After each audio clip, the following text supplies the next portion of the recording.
Well, I played every version of Donkey Kong Jr. and Donkey Kong 3. There's nothing left. That's it. There's no more Donkey Kong games left to play. And what do I do with my life now? Those games were the only things that brought me joy in this cruel, cruel world. If only there was more Donkey Kong. Perhaps an entire country or something. I mean, that would be amazing, right? Imagine that, a whole country dedicated to Donkey Kong. They should make a game about it. Wait, oh yeah, they did. It's Donkey Kong Country. And hey, there's actually quite a few versions of this game, so you know what that means, right? Time to play them all and see which is the worst and which is the best. Let's go. I'm a lonely Goomba, stuck between two pipes. Well, guess I'll keep on gaming for the rest of my life. Well, time to start off with the original Super Nintendo version, first released in 1994, back when everything only slightly sucked. Developed by our boys at Rare, and in a lot of ways, this was their big break. Their first game working with the big Nintendo. And not only that, but using a character as iconic as Donkey Kong. The game that started it all. Was probably a lot of pressure not to mess it up. Anyway, the game starts with Cranky chilling on top of the girders from the classic arcade game. See, Cranky was the original Donkey Kong from the arcade game. And damn, what the heck happened to that guy? I mean, this getting old. I remember this losing like 90% of your body mass and shrinking into a prune. He did not age gracefully. I mean, Jesus. Hope that doesn't happen to me. So move aside, old man, because it's time for the new, cool and hip Donkey Kong to replace you. He's dancing, he's got a stereo, he's got a hot girlfriend with some big old tits. This isn't your dad's Donkey Kong, so get used to it. And that's it, we're thrown into the game. You walk into this cave, DK's banana hoard's gone missing, and he's sad. And that's it as far as the story is concerned. What little story there is entirely relegated to the instruction book. Something most people probably won't be looking at today. And probably for the best, because I mean, it was a dark and stormy night. There's 4 pages of this shit. You're only reading this because you're bored. Well, you got me there, Cranky. But onto the game itself, and the game really does have a distinct art style. It might not be super impressive today, but I mean this was like witchcraft at the time. The amount of detail, not only on the environments, but the characters, I mean there's nothing else quite like it. And the game just continues to flex the more you play it. You got weather effects such as rain and snow, the time of day changes in real time, you have moody lighting effects, you got these glistening crystals, you got a Caesar-inducing flashlight, and the shine on Candy Kong's coconuts. I mean, it's all so impressive. Mixed in with perhaps one of the best video game soundtracks of all time, and the atmosphere in this game is just something truly special. This game just oozes a certain vibe which has never quite been matched since. But that's all about the presentation. How's the actual, gameplay? Well, luckily, it's really good too. It's a typical platformer game. I mean, obviously, you can run, jump, roll, and even slam the ground, which is less useful. But the game feels good to play. There's a certain flow-like state you can just get with this game. Everything feels deliberately placed. You're bouncing off a chain of enemies across multiple platforms, grabbing onto a vine, jumping off into a barrel. It all feels so good. Better than sex. Probably. Not that I know. I mean, it's a very bouncy game now that I think about it. But there's more to Donkey Kong than bouncing. Because perhaps the most iconic thing about this game are the barrels. A genius idea, really. Take something from the arcade original and turn them into explosive cannons. I mean, it's an obvious evolution, right? Not sure why it took them so long to come up with it, actually. Not truthfully. As much as these are iconic, they're probably my least favourite part of the game. Just a lot of waiting around for the right moment, I mean, it can be tense, but these are pretty one note. And it comes with some weirdly odd difficulty curves. Like, this is a 5th level in the game, but the stuff you do in here is way harder than what came before. And then the later levels have your timing jumps off enemies' heads and shit like this happens. I mean, fuck me, man. Anyway, I don't even dislike these levels, they just sort of hurt the flow of the game a bit. There's just not much to them, to be honest. Another iconic thing about this game are the minecart levels, which is weird because there's only 2 of them, considering how much minecarts are associated with this franchise. It's strange to see so few. It's probably because the first one is so difficult to new players that it's just burnt into people's brains. This level shows up right at the start of World 2, and if it's your first time playing, it's gotta kick your ass. The timing on these jumps and the enemies just flying out of the screen next to no warning is intense as fuck. No wonder the mine is abandoned. Everyone probably died in a few days working here. Health and safety is definitely lacking in Donkey Kong Country. Heck, gravity seems to be lacking too, but that's a problem for another day. The second minecart level is right near the end of the game, and I swear it's way easier. It's the 27th level, you'd think it would be more difficult. Anyway, we've got a bit ahead of ourselves here. I think now we should take a look at all the worlds. Starting with Congo Jungle. It's a pretty basic starting world as you'd expect. You got jungles, you got caves, and you even got a bleeding water level. Because everyone loves those, right? Oh well, at least the music is good. It's basically doing all the heavy lifting here. And the world ends with the first boss. Very naughty, just the way I like it. It's a super easy boss though, like oddly easy given the difficulty spike on the level prior. I mean, this is like if the first boss in Mario was just a bleeding Goomba. All it does is walk side to side. It's kind of pathetic. No offense Goombas, but you know, we do kind of suck. World 2 is Monkey Mines, and we've gone from a lush green jungle to dimly lit mines, minecarts, dark caves, and this horrific level. Yeah, for one level, the game just turns into a horror game without any warning. I mean, this level is scary as shit, and the music is nightmarish.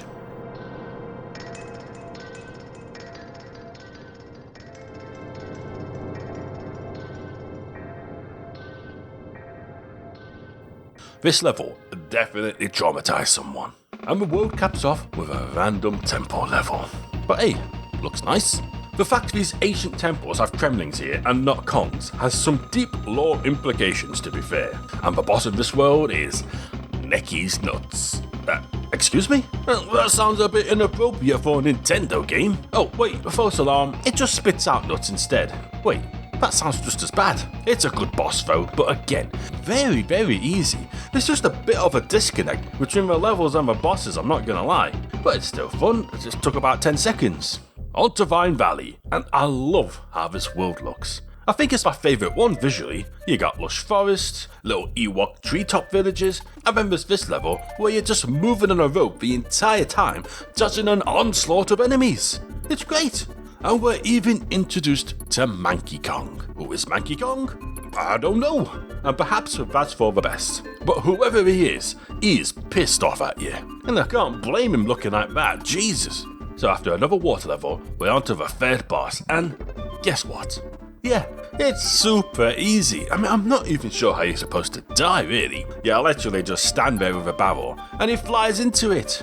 But what a stupid boss. Next world is Gorilla Glacier, the obligatory snow world. And again, I love the vibes. The atmosphere of this game is truly unmatched. The first level starts off strong too, and it starts off pretty chill.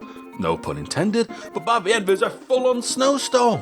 You then have this beautiful cave level, but after that the world kind of falls flat.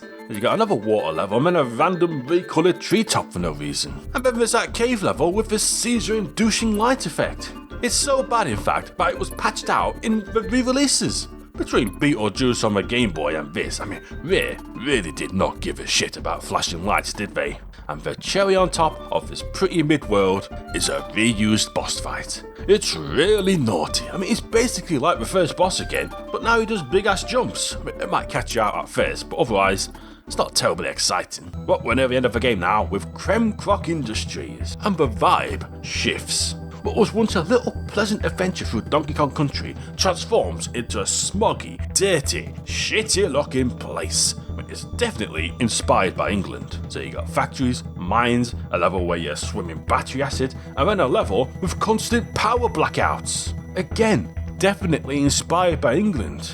And the world ends with a fight against a giant drum. A dumb drum. Not sure what's so dumb about it. I mean, it's a dumb fight, I guess. You just fight enemies, and then after a while, it blows up randomly. I've never seen a boss just give up and kill itself before, but if I was called Dumb Drum, I'd probably do the same thing. And the final world is Chimp Cabins. Not really that exciting theme-wise, but it does have the hardest levels in the game as you'd expect. Mostly this one. You're moving on a platform, and you gotta keep picking up fuel before it runs out. Starts off easy enough, but by the end, the timing is super strict, and you've got to do insanely precise jumps. It gives you no slack either, you can't miss any. I could see this level really pissing some people off, and then the world ends with Platform Peril, a pretty tough, precise level with some trollish enemy placements and a bit of trial and error, I'm not gonna lie. The world then ends with another reused boss fight. I mean, it's kinda lame guys, I'm not gonna lie. This is the final world and you're reusing Lecky's nuts. I've had enough nut already, thank you. Honestly, I mean, playing this game again has really highlighted how utterly underwhelming the boss fights are. I mean, I'm serious, they're kinda crap, but hopefully the final boss is a bit better. That's right, it's time for an epic showdown with King K. Rool, the guy people won't shut up about lately. And compared to the other bosses, this is a masterpiece. It's difficult, it has multiple phases, and it even has a fake out death with a credit sequence.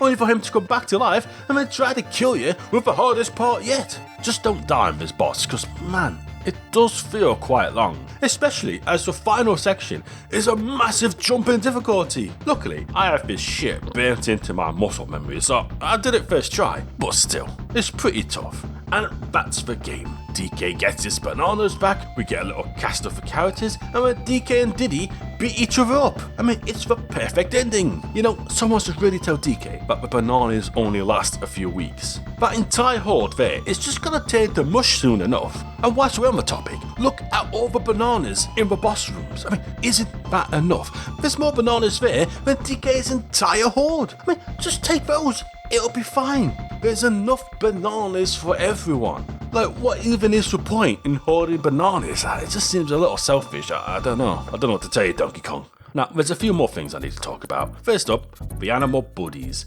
See, hidden in levels are these crates. Smash it open and you get an animal buddy. I mean, these are so loved by fans, and I do like them, but to be honest, they don't really play a big role in the game. Most of them are easy to miss, and they aren't even that useful most of the time. You got the iconic Rambi, who can run into enemies and bounce off spiky things. You got Espresso, who takes damage once, runs off the screen, and then you'll never see him again. Then you got On Guard, who makes the water levels way more fun, to be honest. And finally, Winky, who can jump high, and I think they can also bounce off spiky things. I wish I had more to say about these characters, but they don't actually do much or play into the level design much. They're just a little neat novelty, I guess. There's also some NPC characters on the world map. First up, it's Funky Kong. Now, I gotta be honest, as much as I love Funky, I never really understood what the point of him being in the game is. Granted, it's the only way you can revisit worlds, but it seems a really convoluted way to do that. I mean, surely I could just press the B button and go back to the world map. I mean, I don't know. Seems kinda pointless. We then have Candy Kong, the unusually hot gorilla. I mean, apparently she's DK's girlfriend, but I'm guessing they broke up because I ain't seen her in decades, man. Too hot for Nintendo, I guess. All she does is save your game. Yeah, it's just one of those games where you can't freely save. I mean, I never really understood that. What if you got shit to do? You just gotta turn the game off and lose 5 levels of progress. I mean, as a kid, that could take hours. I remember leaving the Super Nintendo on overnight for shit like this. I mean, this game is difficult, man. Don't be doing this shit to me. And finally, Cranky Kong, who tends to give you hints about where to find the secret bonus rooms. Which leads me on to perhaps the one thing I really don't like about this game. Finding the secrets in this game sucks. I'm sorry, but it does. It's something the sequels did much better. The bonus rooms are often hidden in obtuse trial and error locations. I mean, Oil Drum Valley has perhaps the most bullshit secret I think I've ever seen in a game. I could probably make an entire bullied-in video about it. So you go into this bonus room, right? Which is totally fine. Then, instead of matching the good prizes you actually want, you need to match 3 bananas, which randomly spawns a barrel, which you need to pick up, then break this wall to go to the next room. But here's the thing, right? If you throw the barrel into the wall, the bonus game ends. If you pick up the barrel and then walk into the wall to break it, the bonus room ends. You need to pick up the barrel and then sort of jump into the wall to land on top of it, so you immediately go through the door before the bonus room has time to end. What the actual fuck? How is anyone supposed to figure this shit out? Oh, I know, by spending money on the official Donkey Kong Country strategy guide, of course. So blatant. Anyway, that's Donkey Kong Country. Frankly, it's an incredible game. Like, it really is a masterpiece as far as I'm concerned. The gameplay, the level design, the music, the atmosphere, I just love it. It's just a shame about the bosses and the secret hunting. I mean, I think it's a game that's better if you don't bother getting 100%. Or just use a guide. Next up, released in the same year, is Donkey Kong Country Competition Cartridge. It's a bit like that old Nintendo World Championship game. This time, it was used in Nintendo Powerfest 94 and some blockbuster tournament thing. Which explains why the box office thing looks like a bleeding VHS tape. Ah yes, Blockbuster. Rest in peace. Anyway, you've got 5 minutes to get as many points as possible. Kill enemies, get bananas, throw barrels, pretty much everything gets you points. And there's no world map here. You finish a level and you go right to the next. You also get 50 lives. But I mean, if you're dying 50 times in 5 minutes, you probably shouldn't be in a Donkey Kong Country competition. And once the timer runs out, the game freezes and that's it. Hopefully you get enough points to win your prize that no longer exists. So yeah, this is a neat little piece of gaming history if nothing else, but outside of that, I'm probably never gonna play it again. So what's next? Well, they did release Donkey Kong Land on the Game Boy the following year, and at first glance, you might think this is a Donkey Kong Country port. I mean, it starts in a jungle, you got Rambi, you got Gremlins, it's the whole shabam. But before you know it, you're fighting flying pigs in a weird dream world, and then you're in a bleeding city, and it's not Donkey Kong Country. It's a pretty good game though, I mean it's worth checking out. However, in the year 2000, they did actually port Donkey Kong Country to the Game Boy. Well, Game Boy Color. I mean, I've talked about this game before, but I'm just going to presume you didn't watch that video, so let's check it out. Now, simply the idea of playing a SNES game on a Game Boy was pretty impressive, and I'd say overall they did a really good job. It's weird because this is kind of like an 8-bit remake of the original. It's like some alternative reality where Donkey Kong Country was a NES game. But hey, it worked. I mean, it doesn't look as good, it doesn't control as good, but it's essentially the same game. It has its own charm, but it still feels like Donkey Kong Country. Everything is intact, and in some cases, actually improves upon the original. I mean, the level's Winky's Walkway has been extended, and it's much better. Not sure why that level specifically got the special treatment, but I guess someone thought the original sucked. And there's even a whole new level towards the end of the game. Just one, but hey, it's something. I also noticed this weird cow on the wall, which isn't in the original. I feel like I've seen that cow before actually. Some of the music's been changed too. I mean, most of it's from Donkey Kong Land, but oddly enough, it kind of fits. And you can also save wherever you want now, which does make sense given it's a Game Boy game. So, since Candy Kong is out of a job, she now has some crappy mini games to play instead. Each world has a new challenge to unlock and a medal to find. I mean, it's nothing too exciting though. And if you do find every single bonus room, you get the ability to toggle the difficulty, adding the ability to toggle checkpoints and DK barrels to make the game even harder. And this is needed for 100% now, so have fun playing through the game 2 more times. Talking about things to do, the game also has a bunch of stickers to find. See, hidden in the levels are these green banana bunches. Slam under them and you'll get a sticker, which you can even print out on your Game Boy printer. I've always wanted a barely visible, overly detailed black and white image of Donkey Kong Country stuck on my wall. Still though, it's kinda neat. Well, that's what I would be saying if these things weren't so ridiculously hidden. See, not only do they show up in certain levels, they only show up in certain levels depending on what barrel toggle you've got on. I mean, turn off checkpoints and a whole new set of green bananas show up. I mean, turn off Donkey Kong barrels and another bunch shows up, meaning you need to comb every level with every toggle just for a faking sticker, which I'm not even gonna print. It's asking a bit much. And finally, the game has some new mini games. First up, a little shooty target game with Cranky. It's nothing special. I mean, you just have various levels where you've got to shoot things, and that's basically it. The most noticeable thing about this mode is that you can go left on the world map to access it, revealing a whole new area. Seeing a new area of the map after all this time almost feels sacrilegious. It feels like I've broken out the boundary of the game. I mean, this is the DK equivalent of the backrooms, only less cringe. And finally, we have Funky's Fishing, a fun little arcade game where you've got to try to combo fish while simultaneously keeping the timer going. Different fish have different properties, and you've got to be quick. I mean, it's a slow start, but once it gets going, it can get oddly intense. I mean, this is so random, but I kinda love it. I just wish it had like music. The entire game is just listening to this ticking timer as Donkey Kong makes some oddly sexual sounds.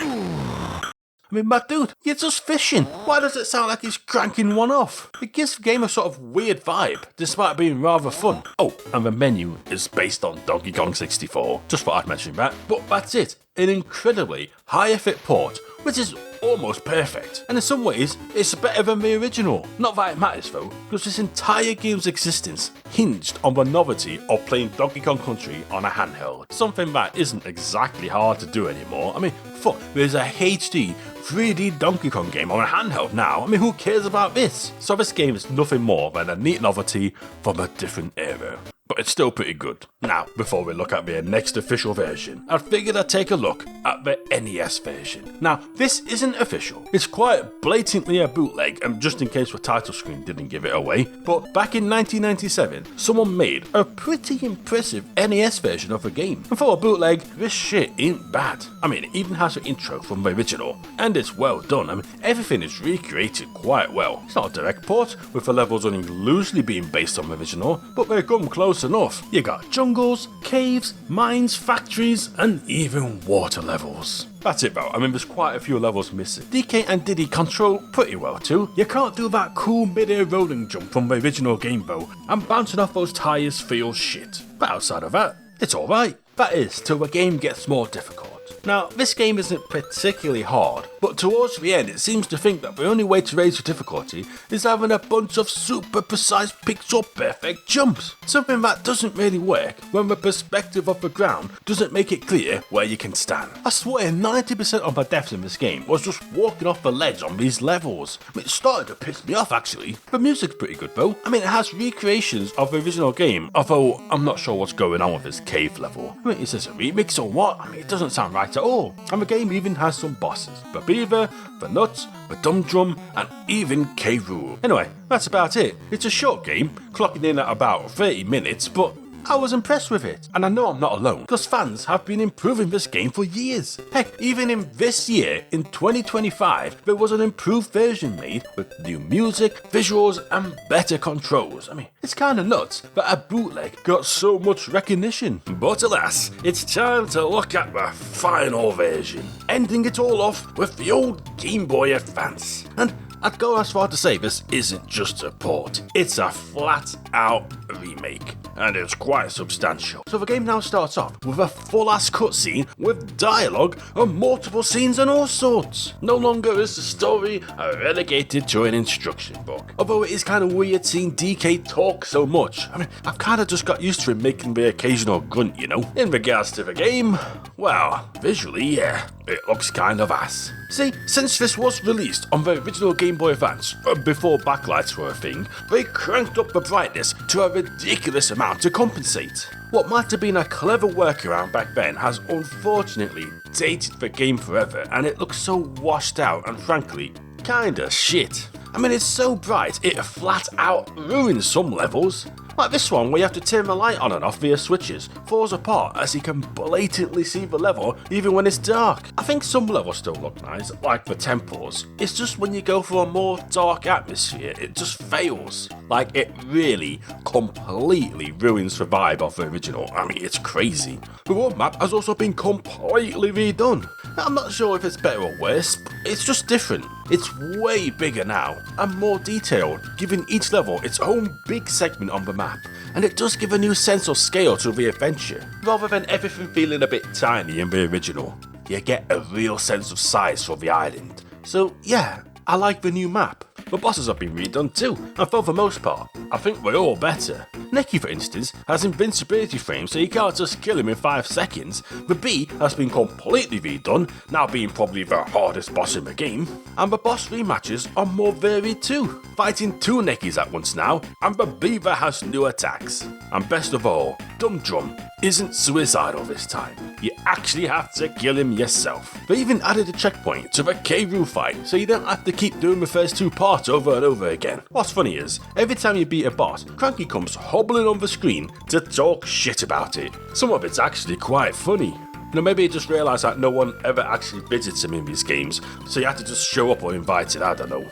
So far so good then, and there's even more to find. Just like the Game Boy Color game, you can find hidden cameras to unlock pictures. These are more like an achievement system this time, with specific unlock conditions. And Candy Kong's back again, and this time, she has a new minigame. It's a rhythm game, and it's not good. The timing doesn't feel very satisfying, the music kinda sucks, and Donkey Kong looks like a complete idiot doing these dance moves. I'm sorry. I mean, the things people do to get laid. It's kinda sad. And of course, Funky Kong returns, and would you believe it? Funky Fishing is back, and they fleshed it out too. Holy crap! There's music, voices, and even specific missions for each world. They changed it from this weirdly silent oddity into an arcade experience, and it's so good. I'm serious. I was never expecting Funky's Fishing to get a sequel, but here it is. Better than the original in every way. If Funky Fishing isn't in Bonanza, I mean, I'm gonna riot.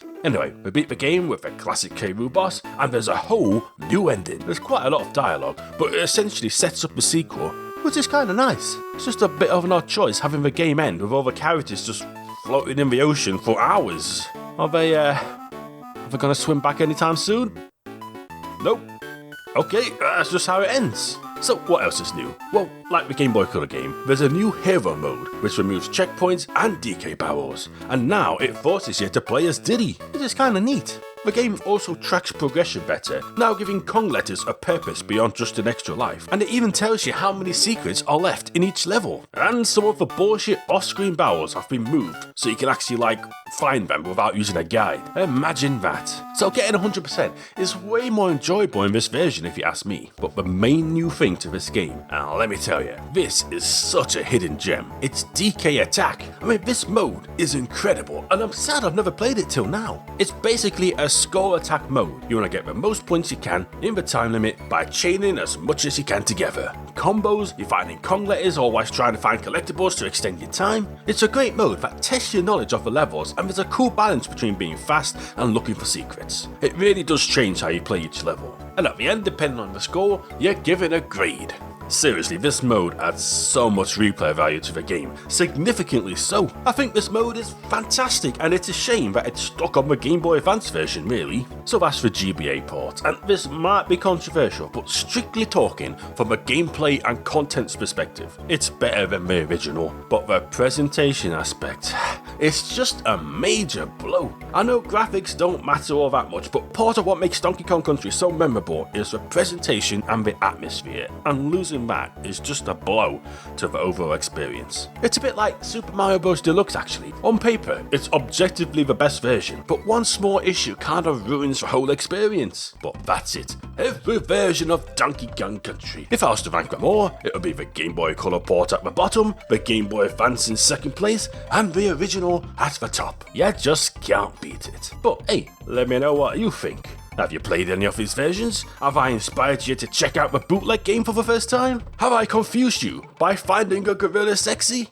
Actually, don't answer that last one. But till next time, peace out.